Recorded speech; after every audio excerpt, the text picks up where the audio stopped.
Bonjour, aujourd'hui je vais résumer Man of Steel, les nouvelles origines de Superman après l'event Crisis on Infinite Earths qui a rebooté l'intégralité de l'univers d'ici. Sur la planète Krypton, Jor-El rentre chez lui profondément troublé. Il a demandé à faire retirer la matrice de son fils des chambres de gestation. En effet, les enfants kryptoniens sont développés dans des matrices artificielles et les rapports physiques sont considérés comme barbares. Apprenant ce retrait, sa femme Lara accourt. Il lui révèle l'origine de la maladie qui est en train de ravager Krypton. Une réaction en chaîne du cœur de la planète a provoqué la création d'éléments radioactifs empoisonnant les Kryptoniens.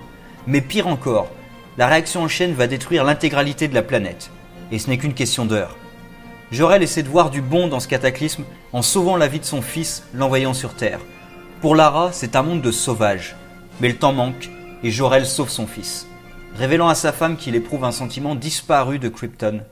Il l'aime. On se retrouve sur Terre alors que Clark Kent remporte un grand match.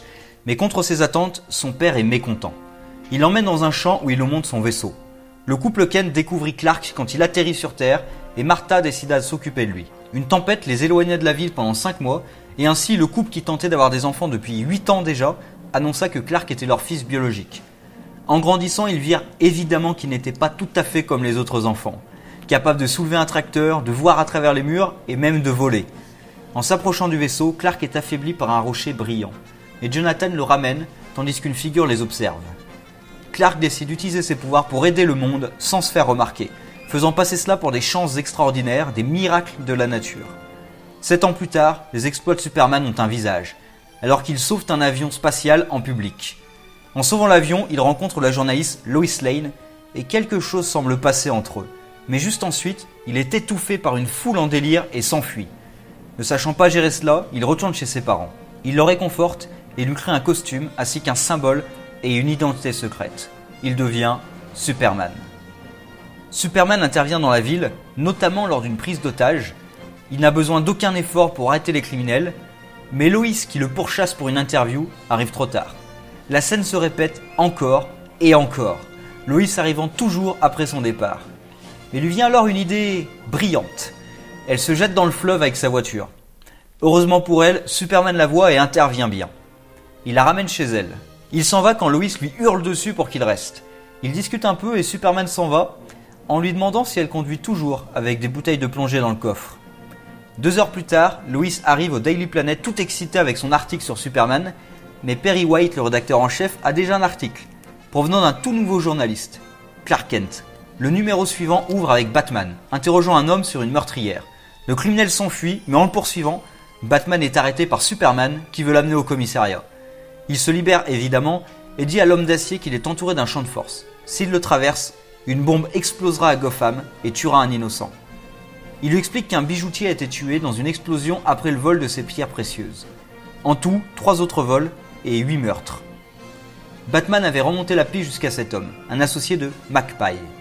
Ce dernier retourne auprès de son boss qui décide de supprimer les traces, et lui avec. Superman entend l'explosion et décide d'aider Batman, rien que pour cette fois. Magpie fuit en libérant un gaz mortel que Superman aspire et recrache dans l'espace. Le détective analyse des traces de Magpie et découvre un lambeau de momie. Le duo retrouve donc la meurtrière dans un musée. Margaret Pye, qui s'effondre psychologiquement devant eux. Superman doit bien reconnaître que les méthodes de Batman sont nécessaires à Gotham. Et celui-ci révèle que l'innocent menacé n'était en fait que lui-même.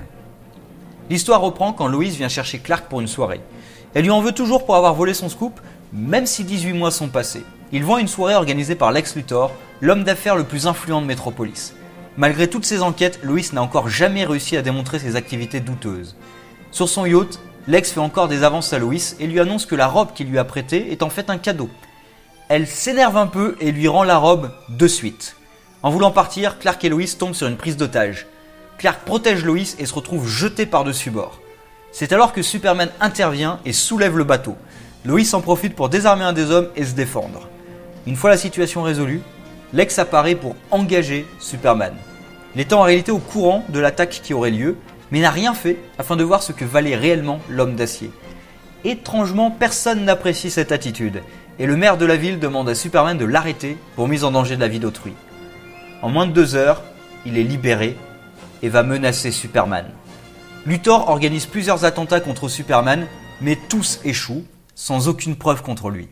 Son dernier projet consiste à le cloner, mais le clonage échoue, lui apprenant par ailleurs qu'il n'est pas un homme avec des super pouvoirs, mais un alien. Cause de l'échec. En ville, la sœur de Lois, Lucy Lane, devenue aveugle récemment, cherche à se suicider, mais Superman la sauve. Cependant, il ne parle pas, et sa peau est étrange au toucher. Il s'agit évidemment du clone. Celui-ci arrive au Daily Planet habillé dans un mélange de Superman et Clark. Le vrai Superman essaie de lui parler, mais cela échoue. Ce Bizarro possède tous les pouvoirs et souvenirs de Clark. Et voyant Lois, il l'enlève et l'embrasse de force. Il la ramène chez elle où sa sœur Lucy commence à retrouver la vue depuis son contact avec la créature. Le combat fait rage et Clark se rend compte que Bizarro n'est pas organique. Il décide alors d'utiliser tout ce qu'il a contre la créature, qui explose dans un nuage de poussière, ayant l'effet de rendre la vue à Lucy. Clark se demandant même si ce n'était pas ce que cherchait en réalité Bizarro. Alors qu'il prend des vacances chez ses parents, Clark fait face à une apparition qui lui parle dans une langue inconnue. Elle le touche et Clark se retrouve sur Krypton face à sa mère Lara, qui reconnaît en lui les traits de Jor-El. Il reprend alors connaissance face à son amie d'enfance, Lana Lang. Son ancienne relation avec elle le fait réfléchir sur sa relation actuelle avec Lois et le pousse à confronter son passé. Mais son vaisseau a disparu et il y a des traces de roues. La figure de Jor-El lui apparaît à nouveau pour être encore interrompue, cette fois par Jonathan. Clark est complètement perdu et va s'isoler en Arctique. L'hologramme lui a transmis toute l'histoire kryptonienne et il sait maintenant qui il est. Il accepte son héritage kryptonien tout en reconnaissant la Terre comme son monde. On retrouve l'homme qui a volé le vaisseau, futur créateur de Metallo dans la nouvelle série Superman de 87 qui fait suite à ses origines. Les origines de Superman, elles, seront à nouveau modifiées avec Birthright en 2003.